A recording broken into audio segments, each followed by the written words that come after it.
ជំនាញសំខាន់4ដែលអ្នកលក់ត្រូវតែមានបើអត់មានជំនាញទាំង4ហ្នឹងគេអត់ហៅថាជាអ្នកលក់ទេជំនាញទី1គឺជំនាញឯកទេសមែនតើខ្ញុំឲ្យតម្លៃលើជំនាញមួយនឹងខ្លាំងមែនតើសម្រាប់ក្រុមការងាររបស់ខ្ញុំរាល់ថ្ងៃគឺខ្ញុំឲ្យតម្លៃទៅលើការងារនឹងខ្លាំងមែនតើជំនាញឯកទេសយើងជាអ្នកលក់អីយើងត្រូវតែច្បាស់លើអាហ្នឹងអត់មានជំនាញឯកទេសយើងអត់មានជំនាញនៅក្នុងការនិយាយជាមួយអតិថិជនទេមែនតើខ្ញុំលើកទឹកចិត្តឲ្យបងប្អូនទាំងអស់គ្នាឲ្យតម្លៃទៅលើជំនាញមួយនឹងឲ្យខ្លាំងបើសិនយើងជាអ្នកលក់អី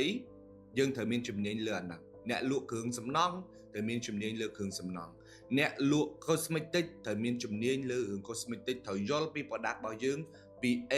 ដល់ Z តែម្ដងអញ្ចឹងនេះគឺជាជំនាញដ៏សំខាន់មួយ